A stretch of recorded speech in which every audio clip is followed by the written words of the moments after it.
me présente, je suis Manon Chex, en charge de la communication, du marketing, des relations membres, des événements de Calypso Networks Association.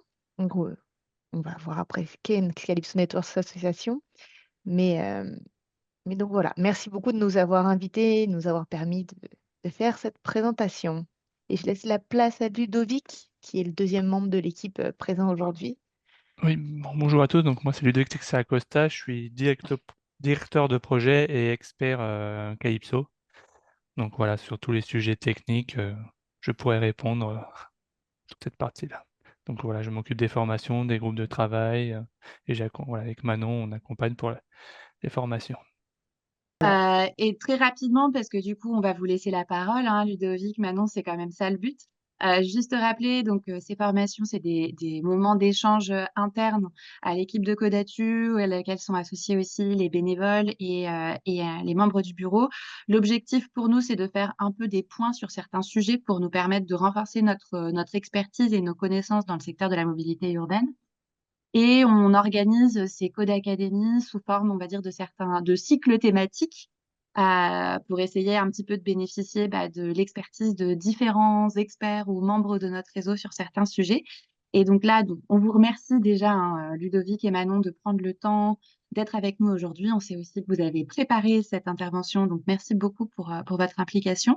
Et donc, la présentation de Calypso ce matin, elle clôt un cycle de formation sur les questions de billettique puisqu'on a eu une formation au mois de mai de CETEC sur les questions d'urbanisation et d'interopérabilité, également au mois de juin, ou c'était peut-être avril et mai, excusez-moi, j'ai un petit doute, mais en tout cas, on a eu également une intervention de Alice Haïdi de 2B2P sur les aspects justement aussi billettiques. Et donc là, l'idée, c'était de conclure ce cycle avec votre intervention. Et juste pour repréciser que l'objectif pour nous, c'était aussi de mieux comprendre ce que fait Calypso, puisque on voit de plus en plus votre nom apparaître dans les projets sur lesquels on intervient. Et donc, l'objectif pour nous, c'est de pouvoir comprendre ce à quoi ça correspond et comment aussi conseiller ou appuyer nos partenaires dans le sens de ce que vous faites, puisqu'on comprend qu'on intervient sur, en tout cas, selon des approches relativement similaires. Manon, Ludovic, je vous laisse la parole. Ce que je vous propose, c'est, enfin, on en avait discuté ensemble. Si vous avez, je sais pas à peu près comment vous avez calibré, mais l'idée, c'est que vous puissiez faire une présentation un petit peu de vos activités et surtout voilà, de ce que c'est qu'une billettique ouverte et interopérable, qu'on soit un petit peu au point là-dessus. Si vous arrivez à tenir en 40-45 minutes, ce serait l'idéal et qu'ensuite on ait un tout petit temps d'échange. Sachant que, encore une fois, là, je parle aussi au nom des absents. Il y a un certain nombre de personnes qui ne pouvaient pas être disponibles cette semaine, mais on s'est dit qu'il fallait mieux maintenir la programmation parce que on a quand même ce fonctionnement où il y a beaucoup de choses qui sont en ligne après disponibles, donc les gens les regardent en désynchronisé. Mais du coup, j'excuse les deux autres chefs de projet qui sont toutes les deux sur des missions sur lesquelles elles ne pouvaient pas se participer. Et également notre chargée de coopération, Manon, à Abidjan, qui était très intéressée pour suivre la formation, mais elle a dû être appelée à la dernière minute pour participer à justement un atelier sur l'interopérabilité. Donc, elle suivra par la suite votre présentation. Voilà, je vous laisse la main et on vous laisse dérouler et nous présenter tout ce que vous avez préparé. Merci beaucoup. Très bien. Et ben, donc, merci d'être là. Merci d'être là. Merci de nous avoir laissé la place pour parler et merci à tous ceux qui sont intéressés de venir. Donc, le challenge qu'on a accepté, c'était de présenter Calypso, de présenter aussi plus globalement la billettique et comment nous, on le voyait de notre point et les bonnes pratiques pour une billettique ouverte et interopérable. Donc, à savoir que les conseils qu'on va donner au départ, c'est pour n'importe quelle billettique. Nous, on est un standard de billettique, on va vous montrer un peu plus tard ce que c'est, mais on préfère une billettique qui fonctionne sans Calypso, qui soit ouverte et interopérable, plutôt qu'une billettique complètement verrouillée et un peu bancale avec Calypso. Donc c'est pour ça qu'on a créé ce premier document, pour vraiment donner à la main des opérateurs, des autorités et de leurs accompagnants comment faire une billettique qui soit à la main des opérateurs. On va aussi voir pourquoi.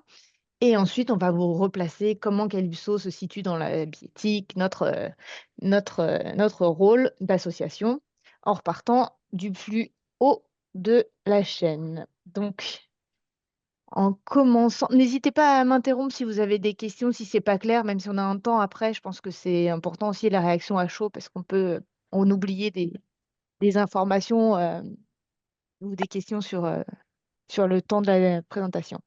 Donc, un petit rappel sur ce qu'est la biéthique. Là, donc, la biéthique, ce n'est pas que le paiement du transport. La partie échange monétaire, c'est une partie, mais c'est pas tout ça. C'est surtout la porte d'entrée à la mobilité et au droit de voyager. Il faut vraiment voir ça au-delà d'une transaction financière. Quand vous prenez les transports, vous n'achetez pas un café. C'est pas la même chose, la même philosophie derrière et les implications sont autres. Donc, ne réduire la billettique à la transaction financière, c'est pas l'approche globale qui est censée être là. C'est un Pour, outil. Oui, oui, pour compléter, c'est pour tous. C'est vraiment, voilà, c'est que tout le monde puisse y accéder. Si on parle de transport, voilà, on est dans le monde du transport public, donc tout le monde doit pouvoir y accéder. C'est pas réservé à une certaine catégorie de population. Donc tout le monde, même avec des gens avec un handicap, voilà, tout le monde doit pouvoir accéder au transport et à la transport. mobilité surtout. La Ouais. mobilité globale et le droit de se déplacer. Donc, la billettique, c'est un outil, comme on le disait tout à l'heure, Ludovic l'a bien précisé, aux mains des autorités politiques pour définir justement ces politiques de mobilité. C'est vraiment un outil pour un projet social ou social et politique de la ville. Et l'importance d'avoir la maîtrise de son système, c'est vraiment une question de souveraineté. Si on n'a pas la main sur son système, on ne peut pas décider de sa politique. On ne peut pas appliquer des politiques tarifaires, les politiques de mobilité qui sont en accord avec les choix faits plus largement que dans ce domaine. Donc voilà, nous, on a rédigé ce document pour accompagner justement comment ouvrir et comment avoir une billettique interopérable. Et vous allez voir pourquoi c'est important aussi. Donc, avoir cette billettique ouverte et interopérable, c'est surtout permettre l'évolution du système.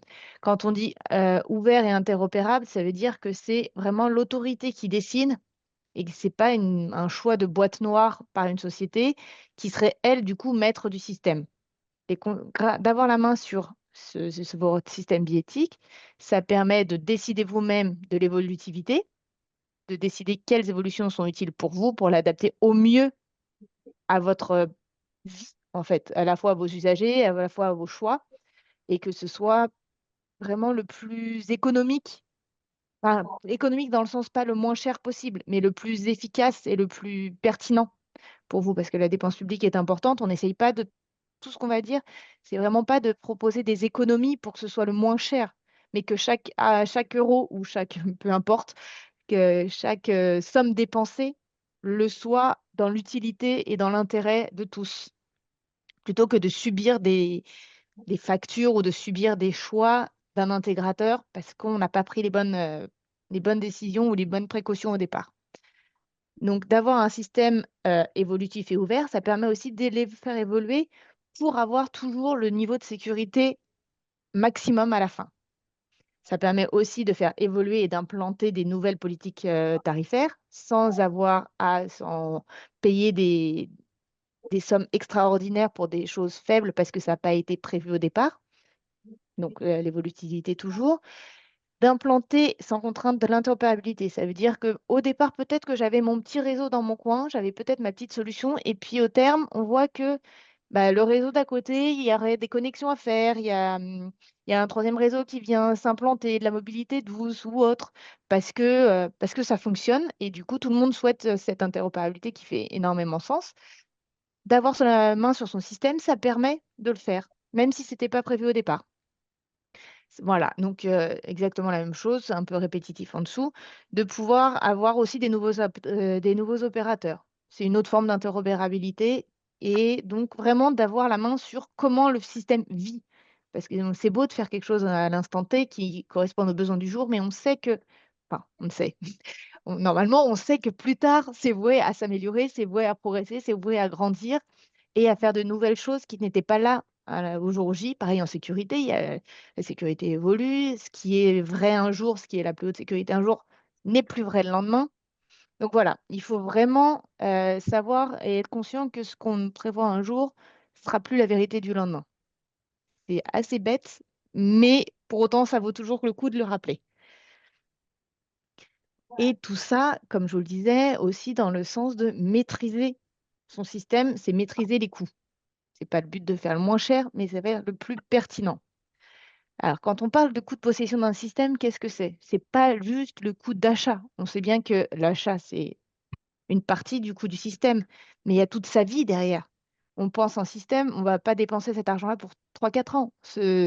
Tout ça, c'est pour 15, 20 ans, même plus souvent, puisque si on choisit bien, tout fonctionne, enfin, tout est fait pour durer très, très longtemps. Après, il y a des choses qui vont arriver, il y a des choses qui vont partir parce que c'est plus d'actualité, c'est plus un usage. Il y a des choses qui arrivent, mais le coût vraiment à penser, il est sur très longtemps et pas juste à l'achat. Oui, vous avez entendu et vous allez l'entendre encore, Calypso, c'est cher. Bon, qu'est-ce que ça veut dire Calypso, c'est cher? Déjà, on peut-être qu'on aura un petit peu plus d'informations sur ce que ça veut dire Calypso, plus tard dans la présentation. Mais c'est cher quand? C'est cher au premier jour, c'est cher au bout de 10 ans, c'est cher au bout de 20 ans? Bon, souvent, ceux qui disent que c'est cher, c'est ceux qui ont intérêt à voir à l'instant T du début, parce que effectivement, à l'achat, on peut avoir des produits basés sur le standard Calypso. Pareil, ça va faire sens un petit peu plus tard, qui sont plus chers au départ à l'achat, mais sur le long terme, c'est fait pour, enfin, notre standard est pensé pour le temps global et pas juste à l'achat. Donc voilà, avoir en tête que ce coût global, c'est l'achat plus toutes les évolutions derrière. D'où le fait de, à la base, avoir la maîtrise de son système, avoir la maîtrise de ce qu'on veut faire aujourd'hui, de savoir ce qui est possible et de prévoir les choses d'après, plutôt que d'acheter une boîte du départ en disant, bah voilà, aujourd'hui j'ai besoin de ça, mettez-le moi dedans et puis on verra plus tard. C'est aussi un moyen de maîtriser son coût et de maîtriser son système. Donc voilà. Et dernière phrase, dernière fin de phrase qui est super importante, c'est que de mettre en concurrence la réalisation. On sait que d'avoir, le coût le plus efficace, c'est là où on peut mettre en compétition plusieurs personnes, plusieurs sociétés qui auront justement à cœur de mettre un prix raisonnable sur leurs prestations, puisque c'est un des critères de choix. Si l'autorité a pas le choix, parce qu'elle a pris quelque chose qui n'est pas forcément fait pour être ouvert, elle va se retrouver bloquée avec le même alors intégrateur, on va prendre au sens large, je vais mettre intégrateur, tout ce que vous voulez derrière parce que je voudrais pas taper sur une seule, enfin, je voudrais pas qu'on croie que je m'acharne sur, un seul, vraiment, une seule société ou un seul petit bout du marché. C'est que vraiment si on permet pas d'avoir, des appels d'offres très réguliers sur plein de petites parties, celui qui sera le seul à même à répondre, c'est celui qui connaîtra ce qu'il y a dedans et qui mettra le prix qu'il veut. Donc l'important, c'est d'avoir la possibilité de faire des appels d'offres.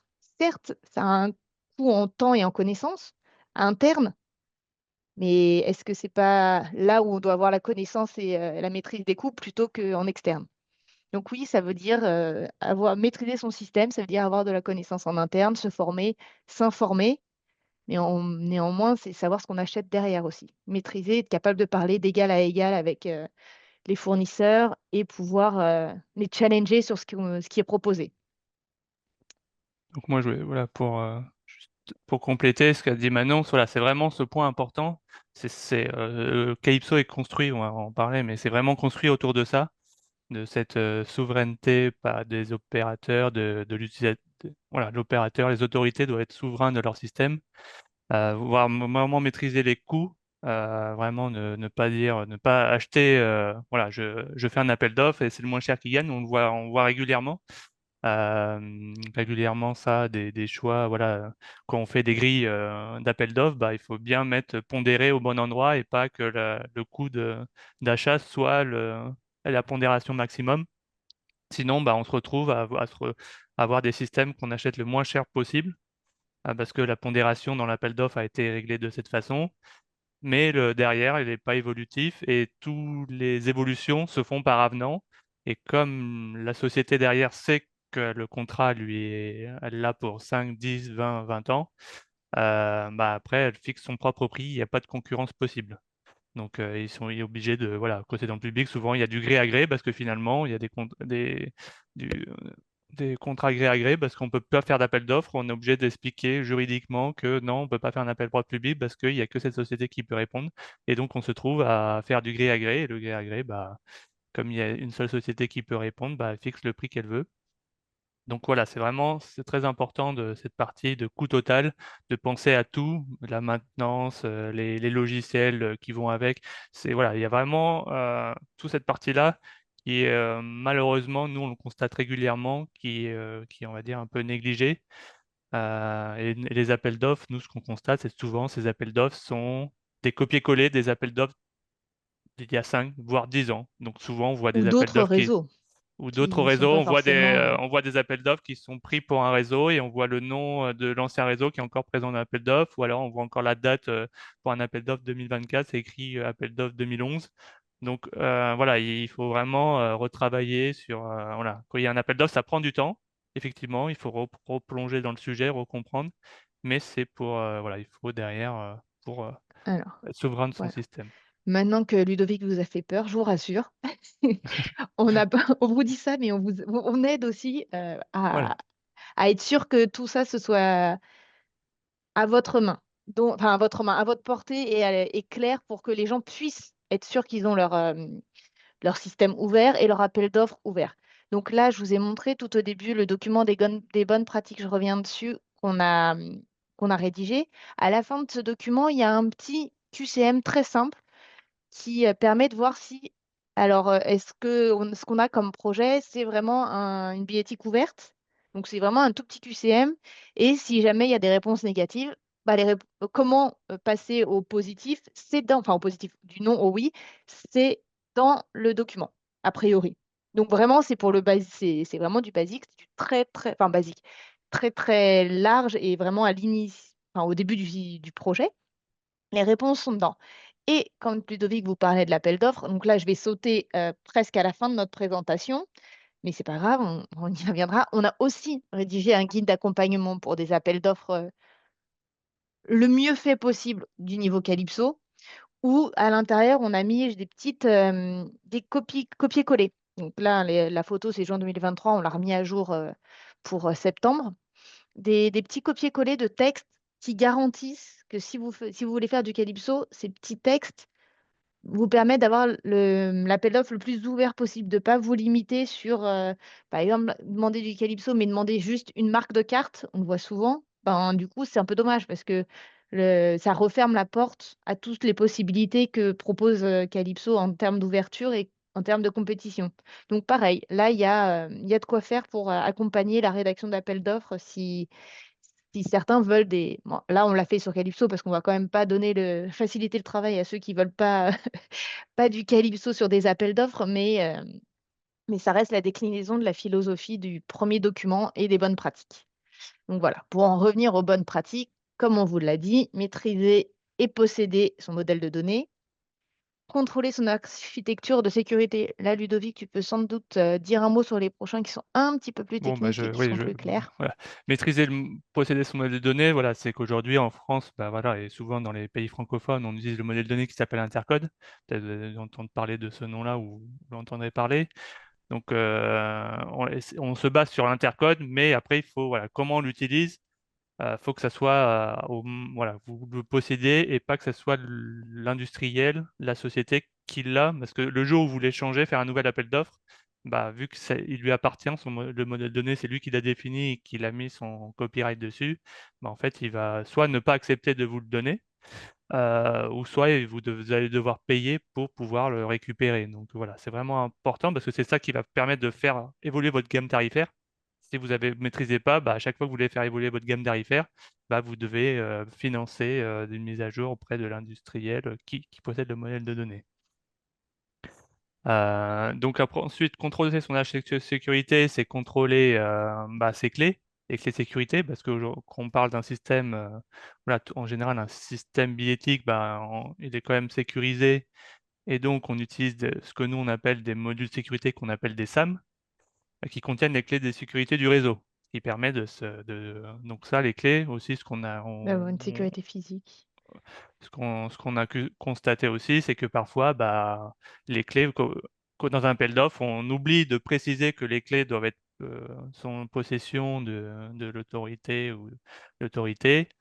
Et l'industriel les garde parce qu'il sait très bien qu'ensuite, c'est lui qui a les clés. Donc, si vous voulez changer d'industriel, commander des cartes, faire des choses, c'est lui qui a les clés. Il faut toujours demander son autorisation. Il Tous faut demander les voilà, exemples que Ludovic vous donne, on c'est donne pas les noms, mais c'est des choses qu'on qui connaît, existe, qu'on qui existent sur connaît, le terrain. Donc ça peut paraître et assez qui existe encore surprenant en et 2024, qu'on voit encore voilà. en 2024. Voilà, Donc bon, c'est du vécu et c'est de l'actuel. voilà, Donc on peut. c'est pas tirer une sonnette d'alarme ou être alarmiste, c'est vraiment les constatations de terrain.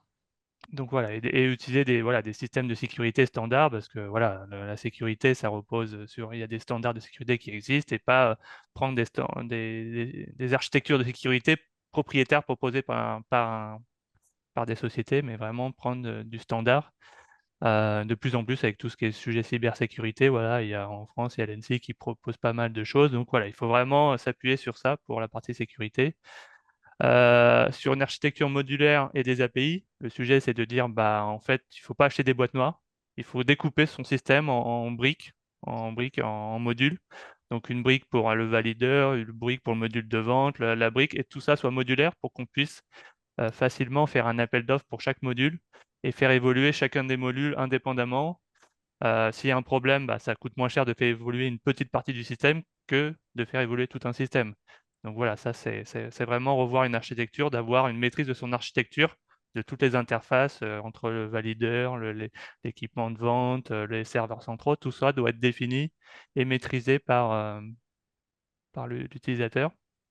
Avoir une double source à tous les niveaux, c'est-à-dire en général, on ne va pas commander une seule carte à un seul fournisseur, un seul valideur, voilà, un seul valideur pour, voilà, en général, c'est quand même des réseaux avec plusieurs, voilà, un bus et on peut avoir plusieurs équipements différents dans un bus. Donc voilà, toujours essayer d'avoir au moins deux fournisseurs, parce que le jour, s'il y en a un qui a un problème, vous avez entendu parler de la crise sur les puces qu'il y a eu pendant le Covid. Voilà, si un des fournisseurs de puces ne peut pas fournir la puce pour le fabricant de carte, le fabricant de carte ne peut pas faire la carte, et ainsi de suite. Vu que les puces sont utilisées dans des équipements, des valideurs, si son fournisseur ne peut pas le fournir. Donc on conseille toujours au moins de faire un appel d'offres et de retenir deux sociétés. Voilà. Et après, il faut voir comment légalement, c'est des sujets auxquels on regarde aussi pour, voilà, si on prend deux sociétés mais qui à la fin achètent le même produit, parce que des fois, il y en a, c'est voilà, c'est des revendeurs, le problème est le même. Donc voilà, c'est important de faire attention à ça. Mais après, voilà, juridiquement, il faut aussi faire attention comment on peut le faire. Parce que des fois, ça peut être complexe, parce qu'à la fin, on se retrouve quand même avec le même produit. Donc voilà, ça c'est toujours avoir double source. S'appuyer sur des normes et des standards ouverts, c'est dire que, comme je l'ai dit, il y a des normes qui existent, des standards. Calypso, c'est un standard. Donc On va voir éviter juste après un petit peu voilà, plus sur qu'est-ce que le le sujet standard du Calypso, mais standard. il y a des normes il y a des normes pour tout à tous les niveaux. Donc il faut au maximum utiliser ces standards. Et souvent pour ces standards ou ces normes, il y a des certifications. Donc la certification permet de garantir que le produit est conforme aux standards. Voilà, que ce n'est pas de l'autodéclaratif et que finalement, la personne a autodéclaré qu'elle est conforme à un standard. Et finalement, quand c'est sur le terrain, on se rend compte que ce n'est pas conforme. Mais comme il n'y a pas eu de certificat, après, voilà, c'est trop tard et on ne peut pas. Voilà, après, c'est des avenants au contrat et c'est là voilà, les prix augmentent. Donc voilà, c'est important, quand ces certificats existent, de les prendre en compte. Et enfin, utiliser des logiciels open source qui sont, voilà, on voit de plus en plus, par exemple, si je ne me trompe pas, c'est en Norvège, tout leur système billettique Oui, est un projet open source. Donc toutes les briques logicielles sont des briques open source, soit qu'ils ont développées eux-mêmes pour leurs propres besoins, soit les briques open source existaient déjà voilà, existaient déjà sur sur le marché, ils n'ont fait que les utiliser. Donc voilà, nous, on est vraiment ce qui permet d'ouvrir une concurrence parce que l'open source, ça veut dire que c'est disponible et gratuit pour tout le monde. Et n'importe qui, n'importe quel industriel peut le prendre et et proposer une solution qui se base bon, ça on va le voir sur ces aussi briques-là. Donc voilà, et nous aussi, juste Calypso, après. on fait de l'open source, on a développé des logiciels open source pour aider la communauté. Donc, on se rapproche un peu plus de notre, de notre sujet de Calypso en vous Voilà, montrant pourquoi est-ce que c'est important d'avoir des standards. Pourquoi est-ce que ça existe et pourquoi, enfin, quel est le risque de ne pas utiliser des solutions ouvertes? Donc, si je prends une solution propriétaire, donc comme nous disait Ludovic, on a un système fabriqué, clé en main. Bon, on ne sait pas ce qu'il y a dedans, mais au moins, on n'a rien à préparer avant ou après, on a notre système qui fonctionne. Mais du coup, on est obligé de faire confiance à l'industriel qui nous l'a fourni, des prix d'évolution qui sont aux mains de la personne qui l'a construit et qui décidera, elle, de ce que ça coûte et à vous de juger si vous êtes prêt à mettre l'argent qu'il décide. Alors le coût, je ne veux pas dire que c'est toujours forcément parce qu'ils veulent saigner les ou profiter de leur monopole. C'est aussi des fois qu'ils perdent la connaissance parce que ça a un coût en interne de savoir-faire, ça a un coût de maintenir les connaissances des personnes qui ont beaucoup de sujets. Donc des fois, les prix, c'est pas un prix pour en profiter de l'argent public proposé, mais c'est aussi, pour éviter d'avoir à le faire. Parce qu'ils ont oublié, parce que, la boîte noire, et ben, oui, ça a été fait un jour par une personne d'une certaine façon. Elle est partie, comme c'est pas enfin, c'est documenté, mais que c'est qu'en interne, on peut pas avoir d'accompagnement externe pour retrouver, comment c'est fait et des fois, ça coûte plus cher de le faire plutôt enfin, là, coûter plus cher de le faire plutôt que de ne pas faire l'évolution et du coup, proposer un prix, très élevé, ça permet de dissuader d'avoir besoin de cette évolution. On l'a vu en France il y a 1 an et demi à peu près, où une évolution On voit ça qui régulièrement. devra très régulièrement effectivement, de plus en plus parce que les systèmes commencent à avoir 20 ans, donc on arrive à la fin de vie prévue 15-20 ans. On arrive, à la fin de la vie prévue et donc bah, quand on veut évoluer, quand ils mettent le nez dans leur système, ouh, poup, poup, poup, la personne qui était là il y a 20 ans, elle est très, très loin maintenant et du coup, on ne sait plus faire et pour éviter d'avoir à avouer qu'on ne sait plus faire, on dit que c'est très cher et voilà. Il y a plein de raisons pour lesquelles le prix est élevé. Je ne veux pas dire que c'est seulement pour, profiter, mais aussi un manque de compétences qui permettent enfin, dont le prix permet d'éviter d'avoir à faire ces évolutions. Si on a un schéma, comme on a dit, vertueux, donc du coup, on maîtrise son système au départ et on est indépendant vis-à-vis de l'industriel du départ. OK, on a choisi une société, elle nous fournit le système qu'on a voulu, fait comme nous on l'a voulu et ensuite on n'est plus lié à cet industriel, à ces industriels, même si on fait les choses, au mieux et on peut remettre, en concurrence tout le temps pour chaque évolution. Alors ça ne veut pas dire qu'on va changer forcément d'industriel, hein, parce que ça peut très bien se passer avec, les sociétés avec lesquelles on travaille, mais elles resteront là et elles seront choisies parce qu'elles travaillent bien. Et parce que ça vous convient, enfin ça vous convient, ça convient à l'autorité et pas seulement parce qu'elle est obligée. Donc c'est pas parce qu'il y a une mise en concurrence qu'on est obligé de changer à chaque fois. D'avoir la possibilité de changer, ça oblige celui qui est là à être là parce qu'il travaille bien et avoir des prix raisonnables après. C'est vraiment ça qui est important, c'est que nous, quand on dit tout ça, le but, c'est pas de mettre un bazar pas possible dans les appels d'offres, de complexifier, d'obliger les gens à changer, d'être en insécurité, pas du tout. On peut très bien avoir un système ouvert et pendant 20 ans travailler toujours avec le même fournisseur, comme dans une boîte noire. Sauf que là, on est avec ce fournisseur-là parce que ce qu'il fait, ça nous va et c'est au prix raisonnable. C'est vraiment pas la même philosophie de choix. Enfin, d'ailleurs, de choix ou de non-choix, puisque, si on n'a pas d'aucune option, c'est plus vraiment un choix. Mais voilà, ce qu'on dit, c'est vraiment pas, soyez en train toujours de soyez en doutez de vos fournisseurs, doutez de tout. Non, non, non, c'est vraiment, quand vous choisissez, le but, c'est que ce soit vraiment du long terme, mais que ce soit du long terme pour les bonnes raisons, comme relation commerciale et pas pour de mauvaises raisons. Et donc, voilà, une fois qu'on parle d'égal à égal avec son fournisseur, et ben, on sait ce qu'on signe. On sait ce qu'on signe, on sait pourquoi on le signe et on sait ce qui est, ce qu'on va avoir après. Voilà pour cette partie-là. J'espère que tout est clair pour l'instant. Super. Et pour juste pour vous Oui, dire, c'est pour ça, voilà. Et en fait, pour beaucoup de gens rejoignent Calypso, en fait, c'est avant tout pour tout ce qui est philosophie qu'on vient d'expliquer, en fait. C'est que la mmh technologie, même, l'association, pas le standard. Voilà. on rejoint l'association. On rejoint l'association, on veut et on essaie de comprendre ce qu'est le standard après, parce qu'on va expliquer qu'est-ce que Calypso, mais c'est avant tout aussi parce que ils rejoignent l'association parce que c'est la philosophie de l'association, c'est d'aller dans voilà, dans ce schéma vertueux. Donc, même si aujourd'hui il y a des autorités qui n'utilisent pas forcément le système Calypso parce qu'ils ont d'autres systèmes, ils disent bon, on basculer parce que ça permet d'aller dans ce schéma vertueux, mais ils sont déjà membres de l'association en disant c'est dans ce sens-là qu'on veut aller et, Enfin, ils et soutiennent on l'association, voilà, ils ce soutiennent sens-là. l'association et leur but, c'est d'aller vers Calypso. Et tout le sujet, c'est comment ils font quand ils sont aujourd'hui sur un système boîte noire à basculer sur Calypso. Et qu'est-ce que Et Calypso? ça, c'est un sujet donc qu'on est en train de traiter et on est en train de rédiger des documents sur cette migration justement pour accompagner les personnes qui souhaitent passer de la boîte noire à du Calypso. Quels sont les prérequis? Quelles sont les conditions minimum pour aller vers du Calypso? Parce que des fois, on dit: «Ah bah non, pour aller faire du Calypso», donc vous verrez ensuite pourquoi qu'est-ce que le Calypso, mais pour, passer sur ce standard, il faut tout jeter et tout racheter. Donc le montant est évidemment pour quand c'est proposé comme ça, un montant incroyable et inacceptable. Donc les gens disent: «Ah bah non, plutôt que de faire ça, je vais juste, changer une petite partie de mon système, ce sera moins cher». Alors que non, souvent, ce qu'il y a dans les systèmes peut être réutilisé pour la partie, au moins la partie matérielle. Une partie peut être réutilisée sans problème.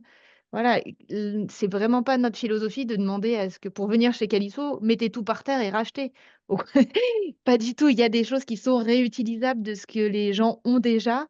Alors il faut faire un audit, il faut voir et pareil, là, on est en train d'essayer de enfin, on n'est pas en train d'essayer, on est en train de faire, les prérequis ou le minimum à avoir pour basculer et ce qu'on peut garder d'un système déjà existant sur place, souvent les coques de valideurs, toute cette partie physique,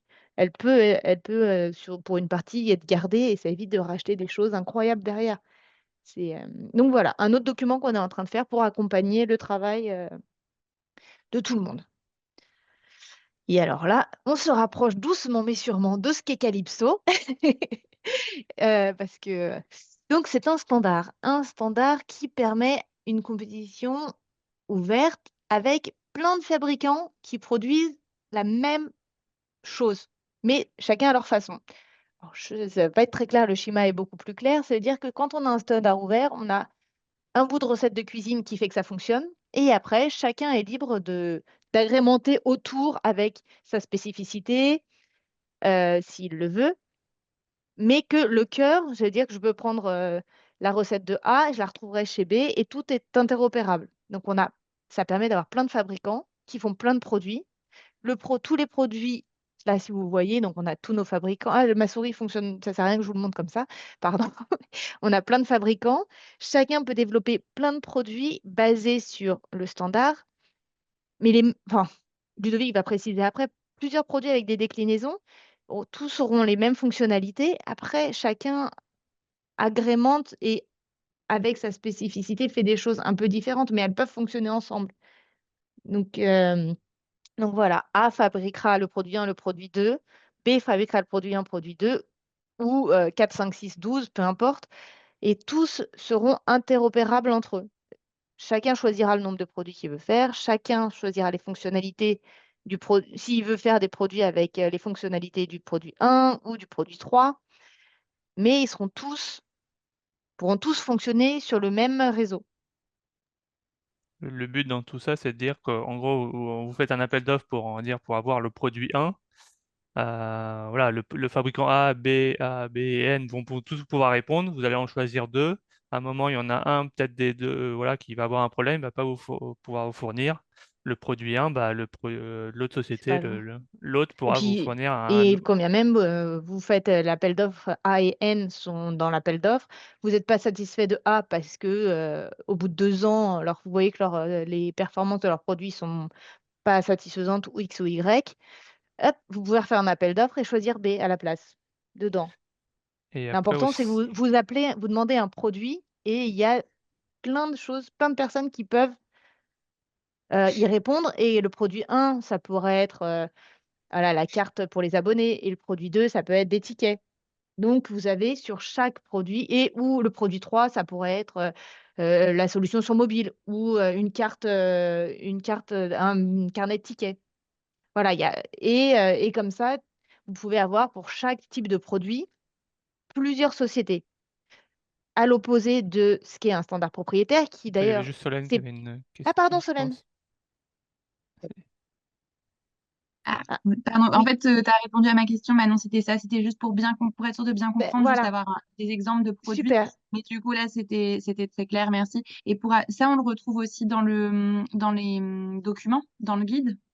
Alors, ce schéma, non, mais il sera dans la présentation que vous aurez. Donc, Ouais, ok. réutilisable comme bon vous semble. Il est là, il existe. Après, s'il y a besoin qu'on rajoute, par exemple, produit un des exemples, on peut le faire, mais sinon, si tu peux aussi les rajouter toi en Ouais, fonction ouais. Non, mais c'est très à clair. Je côté. pense aussi pour ceux qui vont suivre après, parce que là, du coup, on comprend bien le rôle du standard, en fait. Voilà, exactement. Là, on voit bien que dans le côté ouvert, c'est le standard qui porte les produits, que dans le propriétaire, c'est propre, un propriétaire vient d'un seul fabricant. Donc, c'est le fabricant qui est le maître, qui porte le sujet, quand de l'autre côté, c'est le standard qui porte la déclinaison. Donc, Il le faudra enlever le fabricant, mot standard aussi. C'est oui, trop. tu as Voilà. raison, t'as Voilà. raison, mais je l'enlèverai Raison. ultérieurement. Solution propriétaire plutôt que Voilà, standard solution propriétaire, propriétaire. exactement. Donc, le fabricant fabrique, donc propose une solution avec des produits déclinés. Bon, et ben, il produit des produits qui soient interopérables, on n'en sait rien déjà entre eux. Est-ce que ce qui existe aujourd'hui dans les transports, c'est que le produit 1 a un protocole, enfin, a une façon de fonctionner, le produit 2 a une façon de fonctionner. Et si vous vous dites, ah bah, je vais prendre plusieurs produits de la même marque, parce que, bon, pour pas la nommer, c'est NXP, hein, avec la MyFair Desfire et la MyFair Ultralight, par exemple, en disant, je vais prendre que du MyFair, du coup, ça me coûtera moins cher parce que tout est MyFair. Bah, raté, parce que la MyFair 1 ou Ultralight a tout son, tout son schéma de communication propre et la MyFair Desfire en a un autre. Donc, ça vous oblige dans vos valideurs à avoir comme si vous aviez deux systèmes différents, alors que c'est la même carte. Mais comme ils font ce qu'ils souhaitent puisque c'est propriétaire, voilà. Donc le fait de choisir une seule marque ne garantit pas que tout va fonctionner. Et après, c'est comme c'est une seule marque, bah, fixe son propre prix, parce qu'il n'y a pas de concurrence. Ils sont les seuls à pouvoir, voilà, voilà, il faut prendre le cas. De toute façon, aujourd'hui, dans le monde du transport, c'est NXP qui est très présent. Voilà, c'est les seuls. Et après, le sujet, c'est de dire, tous les fabricants ont une politique de fabrication stratégique. Et du jour au lendemain, ils peuvent décider que qu'une solution n'est pas rentable et ils peuvent l'arrêter. Dans le monde du transport, ça s'est déjà produit Plusieurs fois. plusieurs fois. Par exemple, il y a le cas à l'époque, il y avait une société qui s'appelait Motorola, Mm. qui était très connue dans le monde du transport, qui avait fait son propre solution propriétaire. Et il y a des villes qui, au moment de choisir entre est-ce que je choisis du MyFair, est-ce que je choisis du Motorola ou je choisis du Calypso, ils ont dit bah, ce qui est le plus performant, le mieux pour nous. Voilà. Ils ont dit bon, bah, nous, on va partir sur C'est une marque Motorola. Bah, connue, c'est une c'est marque connue, c'est Calypso, c'est pas forcément connu, on sait pas trop ce qu'ils font. Donc, on va prendre Motorola, c'est une société mondiale qui fait voilà, à l'international. Donc, on a une garantie de pérennité. Et ils sont partis sur cette solution-là. Et un an après, la direction de Motorola a dit la branche transport Smart Card qu'on faisait, ben, ils ont dit ça ne nous rapporte rien. Ils ont fermé du jour au lendemain. Ils ont laissé un an aux sociétés pour commander le maximum de cartes de produits chez eux et dire après on ne fabrique plus rien. Et donc il y a des villes qui se retrouvent avec qui même encore aujourd'hui sont encore voilà, bloqués et n'ont pas ouais, évolué parce qu'ils ont se remettre dépensé doucement de. voilà, beaucoup d'argent et aujourd'hui bah, ont perdu. Et NXP, c'est voilà, pour dire NXP pourrait dire demain cette branche-là, transport, je ne m'intéresse plus et donc du jour au lendemain décider de fermer la branche transport parce Et qu'ils chez nous estiment que c'est aussi, plus. hein, des membres pourraient dire ça m'intéresse plus de Voilà. faire du calypso. Vu qu'il y Et en a nous, plusieurs, voilà, nous les bon, membres, le risque est dilué dans tous les fabricants de cartes en fait. voilà, nous Puisque comme on en a votre, plus. on va dire un énorme qui parle à tout le monde, Thales, décide de plus Passe faire de à la slide cartes. suivante, comme ça sera plus. Je pense que ça va être Exactement. bien. Non, c'est pas la suivante. C'est là, c'est avant. Voilà. Voilà, là, on a tous les fabricants de cartes Calypso et les fabricants de puces. Bah, vous voyez bien que là, dans le choix du multisource, on en enlève un. Bon, Si y en a un qui décide de dommage. plus faire du Calypso, Mais bah, vous en avez encore d'autres qui sont là pour mais il y a des plans fournir B. les solutions. Donc ça, c'est Et l'exemple de la grâce à carte. Voilà. voilà, on est sur la carte et on a la même chose dans toutes les parties du système. Voilà la philosophie. Et alors, ça y est, roulement de tambour, on y est. Qu'est-ce que Calypso? Donc, c'est un standard de billettique ouvert et sécurisé, éprouvé, parce que sur le terrain depuis 20 ans, sans accroc porté. Il a été conçu par des opérateurs et des autorités de transport qui sont aujourd'hui à la tête de l'association.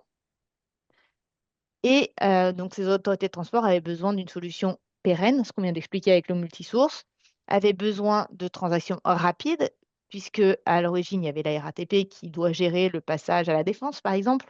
Donc, il n'y a pas le temps d'attendre 3 secondes pour chaque personne pour passer, puisque leur objectif, c'est 60 personnes à la minute. Donc, voilà, il faut quelque chose de rapide, de sécurisé. Bon, bah, quand on met des abonnements, ça paraît assez évident qu'on puisse garantir de la transaction et de l'usage Et du titre. aux utilisateurs. La solution basée sur du NFC qui permet justement des transactions très rapides et sans contact. Il y a plus à la fois par la technologie et par le geste. Il n'y a pas besoin de passer. La maintenance est moindre avec du NFC que par exemple ce qui était avant le ticket de la carte orange. C'est une des raisons pour laquelle ça a été développé, cette partie NFC. L'idée, c'est de pouvoir être sur différents supports. Donc différents supports, on entend la carte que tout le monde connaît, la carte plastique euh, de transport, mais aussi sur les montres, sur les téléphones, sur des billets papier.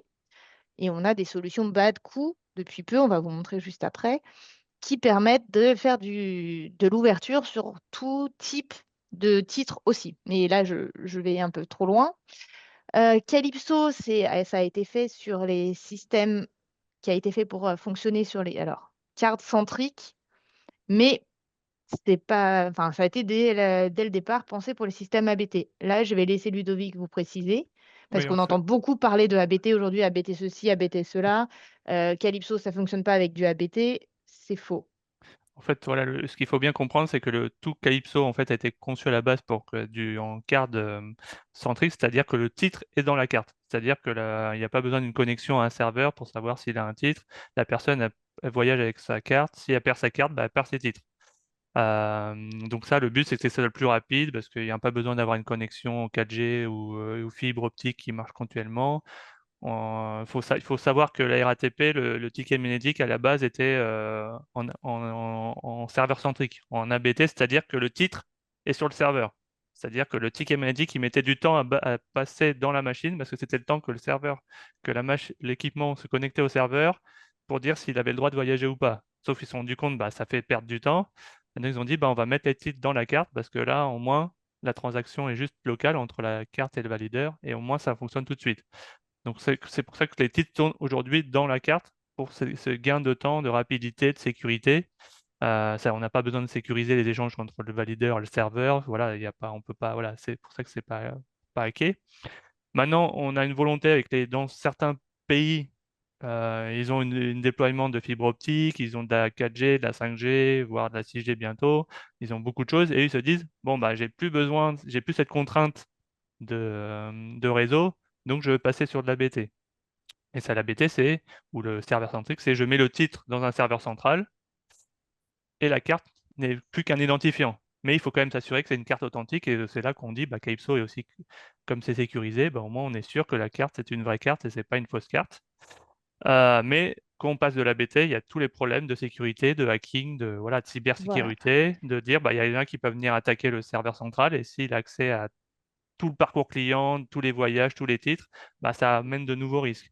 Donc, il Donc, faut ouais. avoir des vrais choix, faire des vrais choix. Est-ce que, voilà, c'est pas, on se Et il dit, existe, avec Calypso, on essaye de faire un ABT le plus sécurisé possible. Enfin, comment, les bonnes pratiques d'un ABT pour que ce soit sécurisé.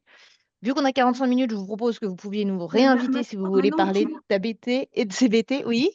Manon, est-ce que tu peux nous donner, quand même, nous définir l'acronyme, là, ABT, ABT? Account-based ticketing. Donc, c'est basé sur un compte en ligne, souvent dans un Ouais. cloud ou pas cloud, peu importe, mais c'est un compte en ligne, dématérialisé.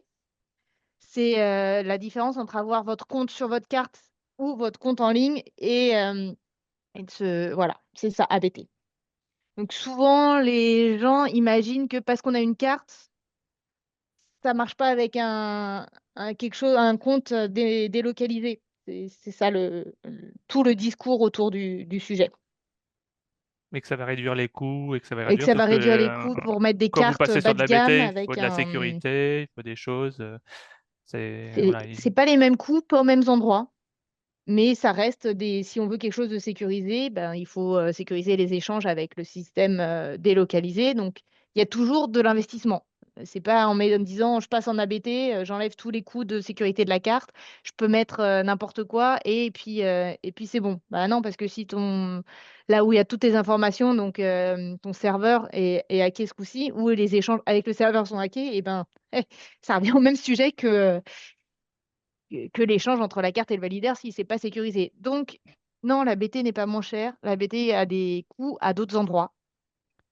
C'est une solution. C'est pas incompatible. C'est pas une bonne réponse, une mauvaise réponse. C'est juste ça, à savoir pourquoi, comment on sécurise, comment on fait que les choses soient fonctionnelles.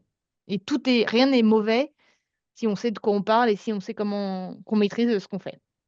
voilà, chaque utilisateur a son contexte particulier. Le contexte de la France, c'est pas le Exactement. contexte du Sénégal, c'est pas le contexte de Mexico. Chacun a ses propres problématiques et il faut vraiment adapter la solution à Et la problématique terrain, voilà. ce qui est Savoir ce possible dont de on a faire. besoin au départ et pas dire ah bah ça c'est à la mode ou le fournisseur essaye de me parle de ça comme fantastique. Ok, je l'ai entendu, c'est bien de le savoir. Maintenant, est-ce que c'est ce dont j'ai besoin? Parce que de l'ABT, si on n'a pas d'internet, bon, le temps de se connecter, le temps que ce soit sûr. Enfin voilà, il faut vraiment se poser la question au départ, quelle est ma problématique, quelle est ma réalité terrain? J'entends bien que c'est à la mode, j'entends bien que c'est fantastique. Maintenant, soyons réalistes, je parle de faire monter des gens dans un bus et de leur offrir un service. Je schématise, mais vous savez tous ce qui est la réalité, mieux que moi, la réalité qui se cache derrière. Donc voilà, soyons concrets et dépensons notre argent l'argent public de la meilleure façon. Et donc Calypso, notre standard, a pour but de toujours évoluer pour répondre aux besoins de mobilité et s'adapter aux futurs besoins ou de répondre à des besoins auxquels on ne répondait pas avant. Calypso, ça vient de la carte, donc comme on vous a dit, quand la RATP a voulu passer de sa carte orange qui était sur un ticket magnétique, qui coûtait extrêmement cher et qui était peu sécurisé, ils se sont dit, bah voilà, qu'est-ce qu'on fait pour remplacer cette carte orange? Le standard Calypso est né, la carte Calypso, qui s'appelle maintenant Prime, est née. Tout le monde est très content, c'est un standard, c'est ouvert, plusieurs compétiteurs, etc. Blablabla. Je ne vous refais pas ce que je viens de vous dire. Mon membre est arrivé, il dit, je suis convaincu par Calypso. Merci, fantastique de cette carte.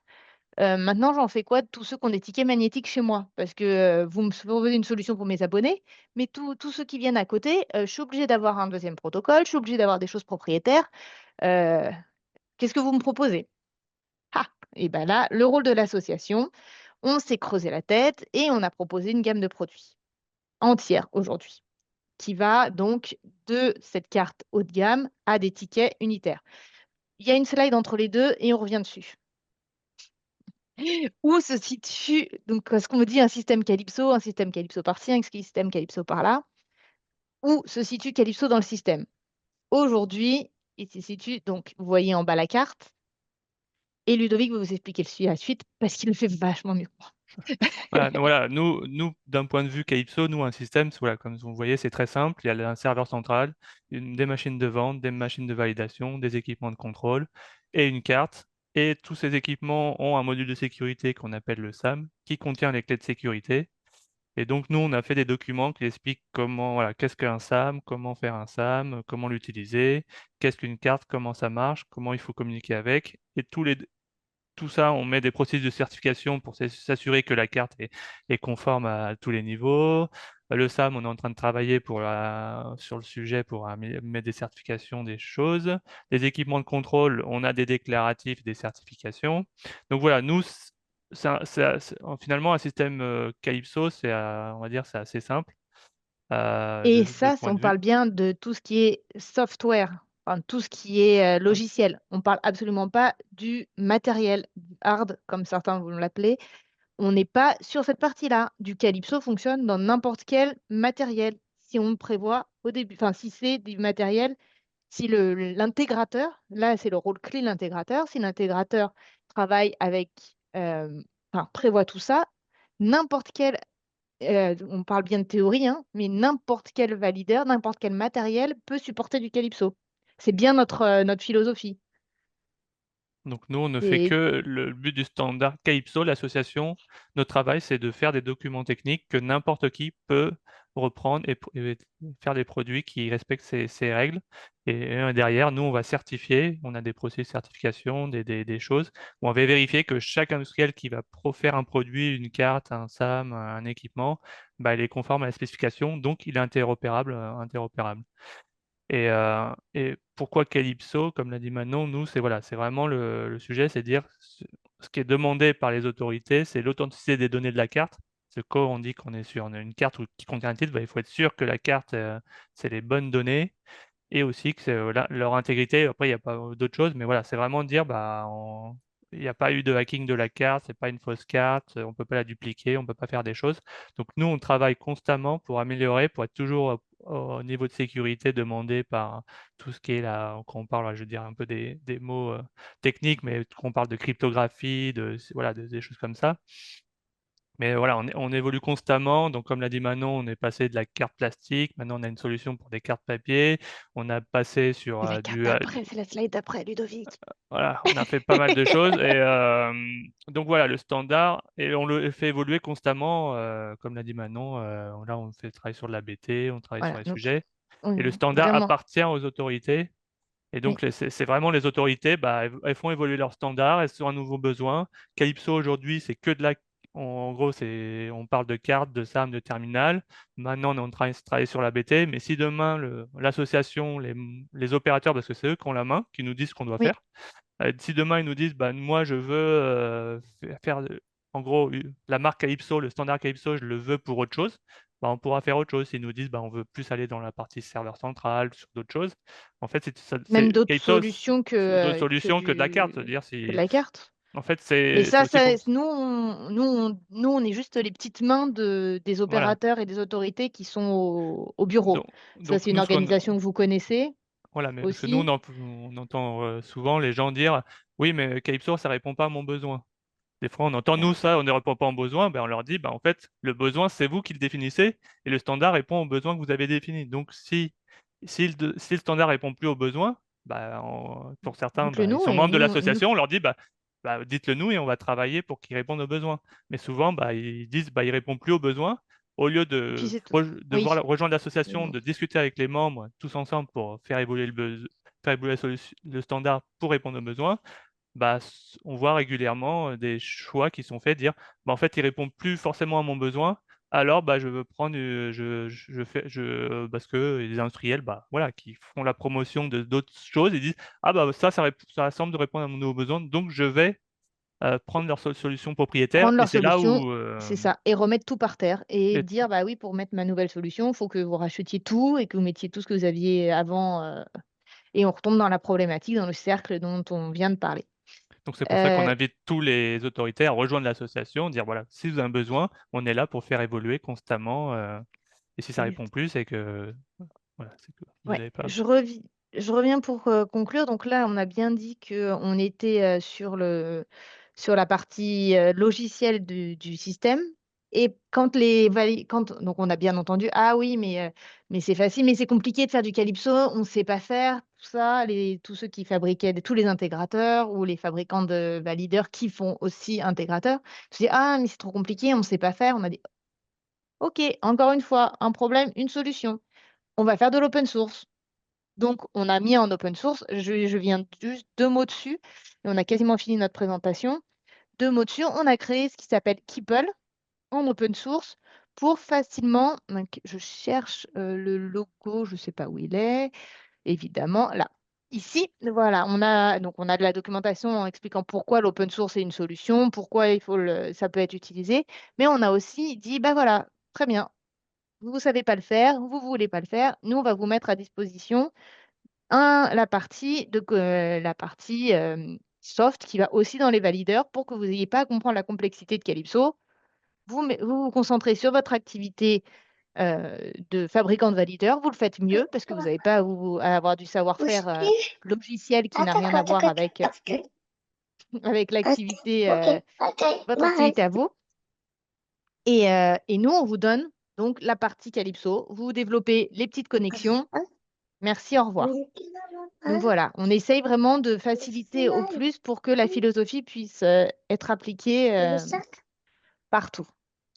Alors, quand je reviens à la quasiment dernière slide de notre présentation, quand on vous dit que Calypso maintenant c'est tout, là, Calypso Prime, c'est un peu imbitable comme document si on n'est pas spécialiste. N'ayez pas peur, il ne va pas bouger, il est là, vous pourrez le reprendre tranquillement après. Pour ceux qui sont intéressés, pour ceux qui veulent le partager avec des gens intéressés, c'est pareil, il sera là. Doucement, je ne veux pas vous effrayer, mais c'était juste pour vous dire que voilà, on a bien entendu la problématique. On avait notre carte haut de gamme, on nous a demandé de nous diversifier pour avoir justement tout le système sur un seul protocole sécurisé, pouvoir avoir tous les produits avec la philosophie Calypso, une ouverture totale, etc. Donc maintenant, on a fait, en gros, Calypso Prime, c'est les cartes les plus complexes qui soient de là où on vient. Il ne faut pas oublier qu'on vient du haut de gamme et qu'on fait du plus bas niveau et pas comme d'autres qui étaient en bas et qui remontent. Donc voilà, on essaye de. Notre philosophie, c'était OK, on se diversifie, on a bien compris cette problématique. Nous, on veut bien essayer, on ne transigera pas sur la sécurité, ni sur le multisource. Donc C'est Calypso Prime, c'est la carte multiservice en fait. C'est qui ça. permet d'avoir plusieurs applications pour plusieurs services différents. Donc c'est la carte qui est utilisée voilà, dans tout. Et voilà, c'est celle qui permet d'avoir à la fois un abonnement, qui permet d'avoir des tickets pour aller à l'aéroport, une entrée à la piscine, enfin une solution d'entrée à la piscine, etc. Vraiment, ça fait papa, maman, ça sort le café le matin si vous voulez, tout Le ça. meilleur Donc, exemple, voilà, par c'est exemple en France, on fantastique. peut citer Corrigo voilà, qui est vraiment Voilà, voilà, exactement. pousse énormément ce concept-là. Donc si vous connaissez un peu Corrigo en Bretagne, C'est fantastique, mais tout le monde n'a pas besoin de ça. Soyons réalistes, il y a des gens qui ont besoin de moins que ça, même pour leurs abonnements, qui ont moins de tarifs, qui ont moins besoin de services. Donc, on a créé en dessous des solutions light et basiques. Si on fait un parallèle sur ce qui existe aujourd'hui, donc light, il peut y avoir 2 contrats, ça peut suffire pour des réseaux qui ont peu de tarification, même pour leur abonnement. Et c'est réutilisable autant que la carte Prime. C'est fait même à la limite pour des plus petits réseaux pour ça. Ça peut être aussi utilisé en carnet. Bon, pourquoi pas un carnet de titres? Ça peut être mis sous plastique ou sous papier. Paris, par exemple, ce qu'ils ont sorti pour remplacer leur ticket magnétique, c'est de la light aujourd'hui, le produit. Et on a aussi créé Basic, où là, comme la sécurité globale est la même, mais la sécurité de la puce peut être moindre, non, pardon, la sécurité est un petit peu moindre sur la certification, on l'a limité à 1000 transactions, ce qui fait à peu près 250, 500 trajets. Et Ludovic, tu me dis si je me trompe, en gros 500 trajets avec. Donc c'est pour justement compenser l'amoindrissement infime de la sécurité. On a dit celle-là, on la limite à 1000 transactions, ce qui ne fait pas 1000 trajets parce qu'il y a plusieurs validations, plusieurs systèmes. Pareil, on ne va pas faire un cours de technique ici, mais on a décidé qu'elle était de nous-mêmes la bloquer pour éviter justement que des failles de sécurité se mais viennent. c'est Oui, aussi parce que voilà, c'est aussi pour réduire les coûts, parce qu'en fait, oui, comme c'est un élément sécurisé, c'est quand même si c'est on va dire, en fait, il vient remplacer les billets sans contact qui existent aujourd'hui, ou le ticket magnétique, c'est vraiment de l'occasionnel. On pourrait avoir un produit sécurisé au même niveau de sécurité que le standard Calypso, mais à un moindre coût. On a dû faire des choix techniques qui font que voilà, ça limite l'utilisation, ça limite des choses. C'est voilà. toujours, mais d'un point de vue extérieur, c'est toujours la même sécurité. Là, c'est vraiment, on rentre dans du détail technique, comme Manon dit, c'est un peu moindre, Mm. mais on est toujours sur un haut niveau de sécurité qui a pas d'égal aujourd'hui sur le marché là, pour ce type de billets, de tickets papier. Mais voilà, il a des contraintes, et ce qui lui permet d'avoir un tarif toujours. C'est aussi pour ça qu'on disait le Oui, prix, bah, sera toujours un peu plus cher que les autres billets, parce que voilà, c'est un vrai billet sécurisé avec un vrai standard derrière. Euh, mais on a fait nos maximum pour qu'il soit quand oui. même à un Et prix c- un acceptable prix sur le marché. défiant la concurrence sur les mêmes fonctionnalités parce que tous ces produits donc sont rechargeables et rechargeables sur le téléphone, via le téléphone. Mm. Ce qui est aussi une fonctionnalité dont on se rend compte qui est très utile dans certains pays ou certaines régions où aller recharger sa carte peut être relativement complexe pour différentes raisons, que ce soit la queue, que ce soit l'accès à un distributeur, que ce soit l'accès à des fonds réguliers, enfin plein de Qui Mm. problématiques permet de qui font faire que la des recharge via aussi. téléphone est quelque chose, est une option sur toute la gamme, hein, pas que le haut de gamme, tous peuvent être rechargés sur un téléphone. Et c'est surtout que Et- même si c'est pas de la recherche, même, oh là, ça peut même pour certains, ils disent, bah, j'ai plus besoin d'un équipement de vente Hum, assez coûteux. Je peux prendre un téléphone un peu du marché, un téléphone Android du marché. Comme voilà, c'est standard, c'est tout ça, bah, je vais pouvoir avoir un petit équipement de vente à moindre coût, oui. mais Ce qu'a fait avec une solution Paris, sécurisée. ce qu'a fait Paris pendant les Jeux. Ils ont donné Ok. un téléphone, ils ont donné des cartes, et à chaque fois qu'il y en a un il leur permettait de recharger leur D'acheter carte, des. d'acheter des titres en dehors des zones de vente pour fluidifier l'entrée. Donc là, on parle de Paris, mais on parle des Jeux. Donc ça peut revenir à une population qui est transposable, enfin, un schéma de population transposable dans d'autres endroits. Donc voilà, voilà notre gamme de produits. Pareil, on a des documents sur chaque gamme. On est disponible pour expliquer ce que ça veut dire, parce que là, on est bien conscient que c'est pas très vulgarisé. Donc, il n'y a pas de souci. N'hésitez pas à revenir vers nous si vous voulez bien comprendre la logique, etc. Oui, Solène? Ouais, ouais, merci beaucoup, c'est très intéressant. Je suis désolée, je vous interromps juste parce que pour des raisons familiales, je vais devoir quitter la visio à 45. Il nous Mais reste j'avais une slide, si tu veux, ouais, après. et c'était juste pour savoir, Oui, au pire, si jamais je peux pas suivre, pour anticiper sur les questions. Là, c'était très clair aussi parce que vous nous avez donné des exemples. Moi, j'aurais juste voulu vous demander si aujourd'hui on doit parler avec nos partenaires et de leur donner des exemples de réseaux que vous considérez comme vertueux, entre guillemets, sur l'utilisation justement de Calypso. Qu'est-ce que ça peut être un modèle, entre guillemets, même si on sait que c'est toujours à prendre avec des pincettes, mais oui. en tout cas, Alors, une c'est ville qu'on facile. pourrait... Mexico.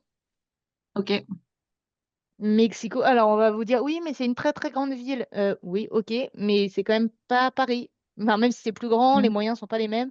Pour moi, le plus vertueux aujourd'hui dans la philosophie globale, parce qu'ils vont vers l'open source, parce qu'ils ont bien compris la multiplication, la différenciation des titres, ce serait Mexico. On peut donner Paris aussi, sans avoir honte, même s'ils sont là depuis le début.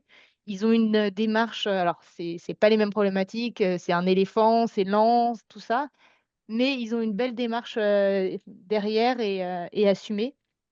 Donc, Paris-Mexico. On a sorti aussi, pareil, on va le trouver sur le site et ça va être recommuniqué tout bientôt, un document qu'on a appelé Calypso Live. C'est plein d'implémentations de Calypso dans le monde, avec où on précise les spécificités de la région, de la ville ou du pays qui l'a mis en place, comment ils l'ont implanté, quelles solutions ils ont prises dans notre portefeuille pour leur réseau. Donc voilà, ce document, je vous inviterai, si vous ne trouvez pas, vous me le demandez, la nouvelle version va sortir la semaine prochaine ou dans 2 semaines. Mais il existe ce document recensant une variété, la plus grande variété possible d'utilisation du système, en fait, pour justement pas avoir un seul cas à présenter qui ne correspond pas forcément à, à l'interlocuteur à qui vous parlez. Et voilà, pour montrer que c'est des grands réseaux, c'est des petits réseaux, c'est des gens qui veulent ça parmi d'autres choses, c'est des gens qui basent tout leur système sur Calypso. Je veux du mobile, je veux pas de mobile, j'ai 25 trains, j'ai que un seul tarif, etc. Montrer que tout est faisable avec notre solution. Après, voilà, pour vous dire pourquoi on donne l'exemple de Mexico, parce que c'est un réseau récent, Calypso, qu'on a accompagné, qui nous a demandé un accompagnement, Dès le qu'on début, accompagne encore de tout le début. Alors que la majorité des autres réseaux sont des réseaux qui existent depuis pratiquement le début de l'association, du standard. Non, il y a Euh, Dakar, il y en a d'autres, mais là, oui, c'est non, mais vrai que c'est... voilà, Dakar est vraiment au tout début, pas Mexico, Mhm, voilà, déjà avancé, c'est que Dakar, lui, qui commence à du Calypso, et les autres réseaux sont des réseaux, la plupart du temps, qui existent déjà depuis longtemps. oui, Et on n'avait pas, voilà, après, il faut être conscient, c'est que l'association existe depuis plus de 20 ans. Mais l'équipe, nous, qu'on puisse vraiment apporter un support quotidien, régulier, vraiment voilà, faire ces formations, ces présentations qu'on fait.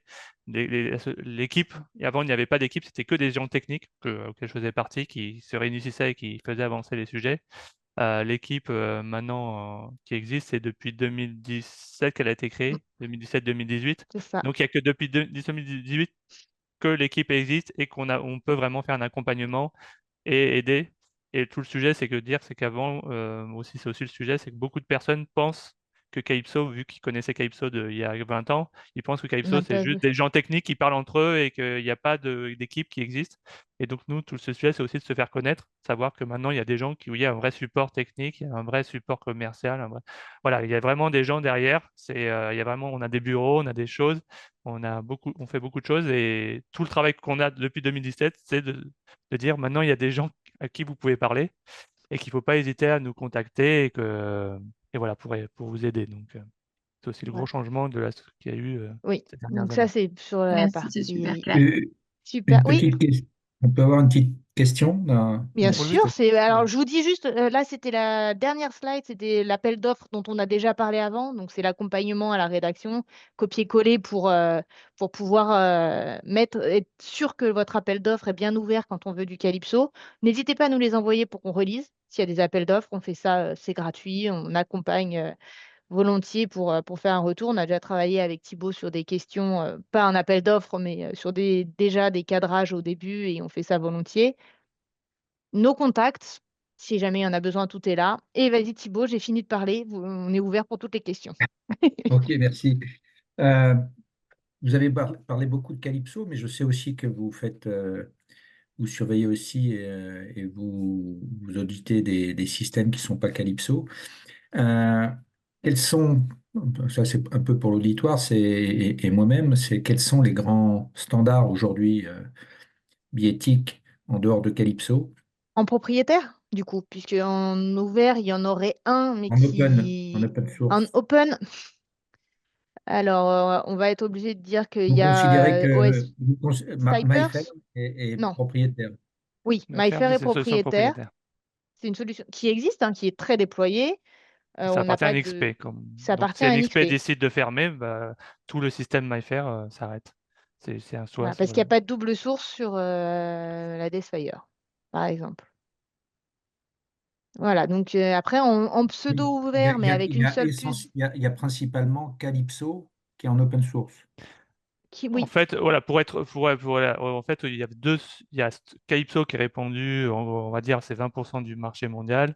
MyFair, NXP, voilà, c'était les chiffres qu'il y avait il y a quelques années, donc on sait dernièrement, que ça a un peu ça a évolué. évolué, que ça a bougé, qu'on en a plus maintenant, mais on Voilà, n'a que nous, pas les... voilà, que vous le constatez aussi, notre nom apparaît un peu plus souvent, donc c'est que ça bouge aussi.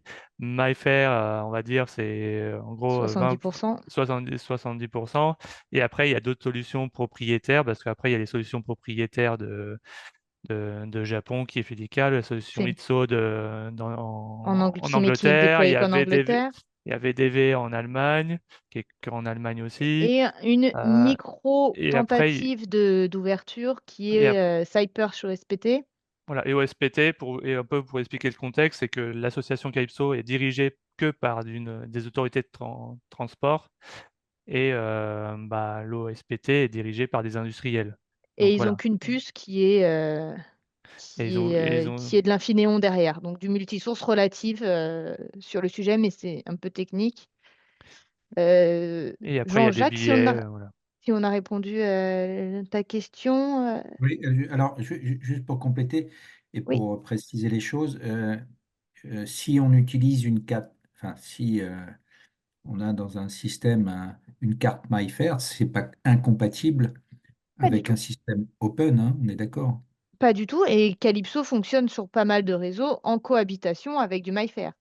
Donc c'est Ce important qui est aussi Oui, de effectivement, c'est le, très important. Ce le qui est souligner. dommage, c'est ce qu'on disait tout à l'heure, c'est que du coup, ça a fait utiliser deux protocoles différents. Le protocole MyFair d'un côté et le Calypso de l'autre.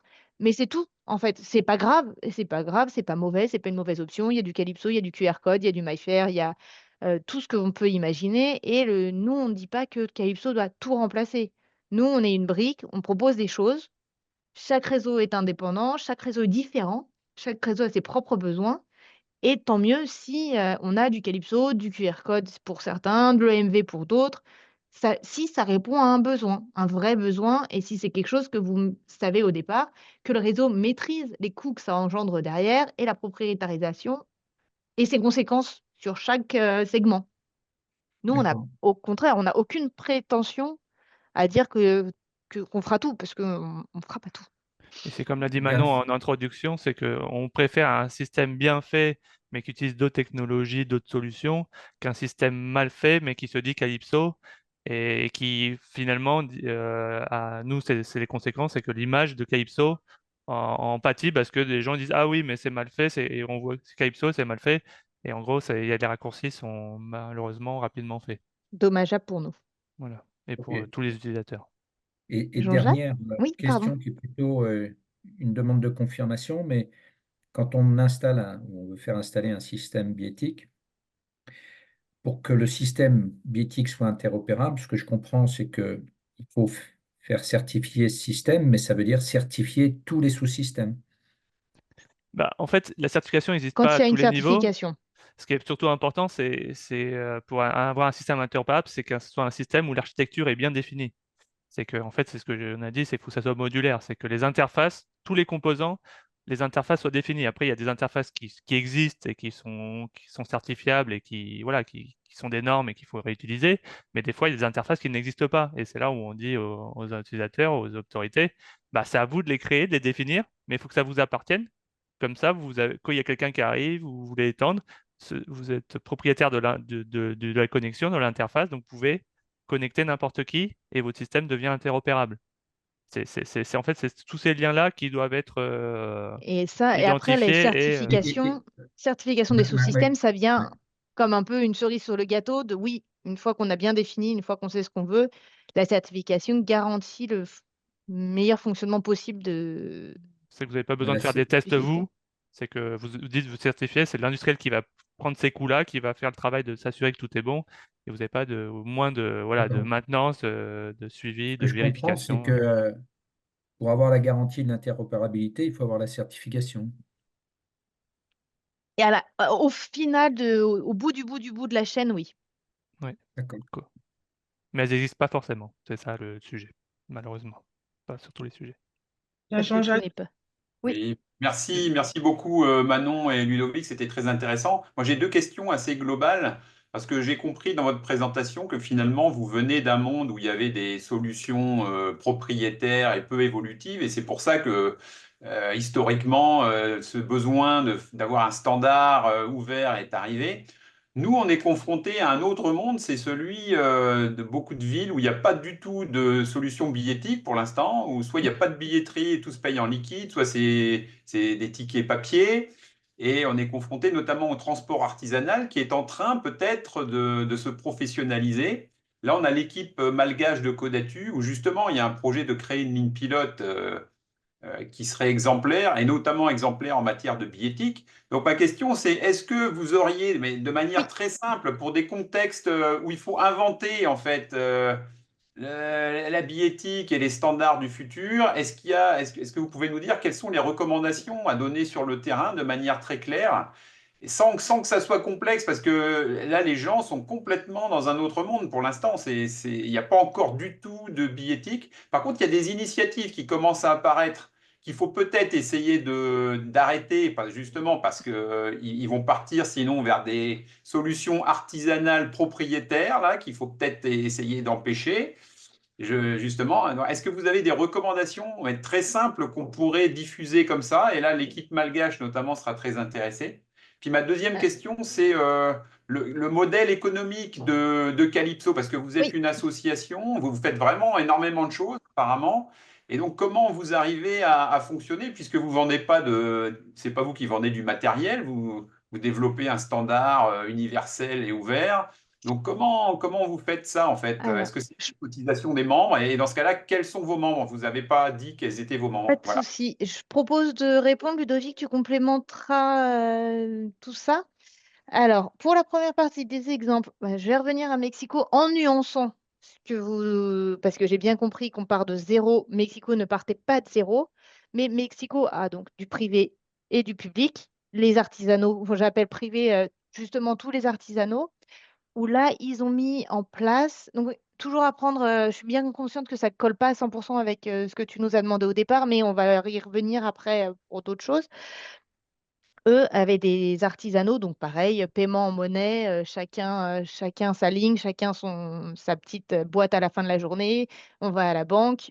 Euh, donc, il y a eu une structuration globale, comme une intention de structuration globale, tout en restant privé de leur côté et pas relié au public, mais aussi une volonté d'interopérabilité entre les deux où là, donc ça s'appelle ORT, cette autorité de régulation des artisanaux, ont mis en place un système d'accompagnement en disant bah, très bien, donc nous on veut sortir du cash, on veut quelque chose de standardisé, on veut quelque chose qui fonctionne aussi tant qu'à faire avec le public, mais ça c'est un autre sujet. Ils ont pris, eux, la solution open source. Ils ont dit on va faire un appel d'offres, on va subventionner mais pour ça, il faut que ce soit il faut qu'ils prennent la solution open source de Calypso, parce que Mexico est en Calypso. Donc, on prend la solution open source, ce qui réduit énormément les coûts chez les fournisseurs de valideurs, puisqu'ils n'ont pas tout ce développement à faire. Et on prend que des petites sociétés locales qui ont implémenté Calypso pour pouvoir, en gros, faire un système local. Donc ça, c'est la partie réalisation de terrain. C'est pas partir de zéro. Partir de zéro, je pense que Ludovic, tu seras plus clair que moi, mais c'est juste suivre, Bah, basiquement, avoir des standards, avoir des choses normées. si tu remets juste l'image du guide Oui, des bonnes pratiques, en fait, en fait, c'est toute la première partie qu'on vient de vous expliquer. C'est toutes ces bonnes pratiques qu'il faut réussir à mettre en place dans. c'est c'est pas réservé aux gros réseaux. C'est C'est vraiment vraiment juste à, dire, bon, bah, traduire dans la taille du réseau que vous avez, mais c'est les grandes lignes simples. On et, peut en discuter, et mais après, voilà, c'est malheureusement, vraiment là. voilà, et pour partir de zéro, il faut forcément un moment qu'il y ait une autorité ou quelqu'un qui prenne le sujet en main et qui va un peu fédérer Qui tout le monde. régule, c'est C'est ça, en qui fait, régule si les tant que, fonds, en fait, qui tant régule. qu'il n'y a pas quelqu'un, voilà, comme au Mexico, il y a l'ORT qui s'est créé, à Dakar qui est en train de partir, bah, c'est le CETUD qui est en train de fédérer tout le monde. Voilà, il Mm. faut vraiment qu'il y ait réussir à créer cet organisme qui va réussir à fédérer tout le monde et que cet organisme, cette Et autorité ou les cet opérateur connaissances. voilà, elle, suivre les bonnes pratiques en disant, bah voilà, on va aller dans ce sens-là, on va petit à petit, voilà, pour faire un système, il faut tout ça, et il faut y aller étape par étape, parce que des fois, il y en a, ils disent, bon, bah, ok, je vais y aller, bah, mais ils partent dans tous les sujets en même temps. Il faut vraiment y aller étape par étape, prendre vraiment sujet par sujet, et voilà, nous, c'est pour ça qu'on a fait ce document, c'est dire, voilà, les grands sujets qu'il faut faire qui Mm. sont importants, faire un modèle de données, bah, c'est la gamme tarifaire, c'est qu'est-ce qu'on voudra comme tarif, le logiciel être libre dans son logiciel, donc l'open source. Donc voilà, c'est pas mal. Et oui, Aujourd'hui, c'est ce et guide-là qui sert de référence pour beaucoup de nouveaux réseaux Calypso. C'est pour ça c'est qu'on ne ça. l'a même pas. Vous voyez, il n'y a pas le logo Calypso sur la première page. Nous, c'est vraiment de dire quand vous faire un système, et c'est le cas même si on ne voudrait pas faire un système biétique, mais c'est tout système, tout système. C'est vraiment c'est comme réussir à être souverain de son système et de C'est ça. maîtriser. Et Donc avoir voilà, la connaissance en interne. mais ça Et maîtrise pour oui, des la... montées en compétences et des choses Ouais. et d'un accompagnement. Donc, et c'est là où vous intervenez, c'est d'accompagner pour les aider à avoir leur système. Je Et signale donc, que le document est téléchargeable sur le site web de Mobilize Your City aussi, d'ailleurs. oui, on en a donné des exemples physiques à Solène aussi, des deux, s'il y a besoin. On en a Tout d'autres. à fait, tout à fait. Je les ai récupérés, donc c'est pour dire aussi à l'équipe. Alors, Ce guide de bonne pratique, vous nous l'avez donné en anglais. Oui, parce que j'avais que ça, le reste est parti pour Strasbourg. Il existe en français, il est imprimé en français, donc il n'y a pas de sujet. On peut vous en transmettre en français à tout besoin, à tout moment. Vous me faites signe et puis je vous fais partir un colis avec. Il n'y a pas de problème. On aura l'occasion d'en prendre à Oui, Strasbourg. Mais d'accord, super. pour toute l'équipe, Pour rebondir sur la question de Jean-Jacques, est-ce que vous, Calypso, vous avez en tête des autorités qui fédèrent, mais des autorités non pas publiques, mais des autorités privées Privé, Interparking. qui... Pardon?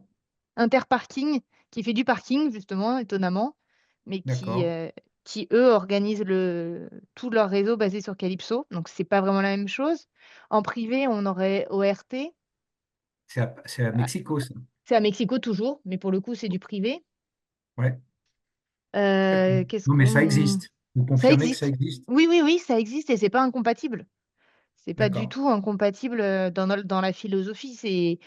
C'est pour être ouvert, mais c'est pour être aux mains des personnes qui dirigent. Donc, qu'ils soient privés ou publics, utiliser au mieux l'argent qu'on a, ça me paraît pertinent.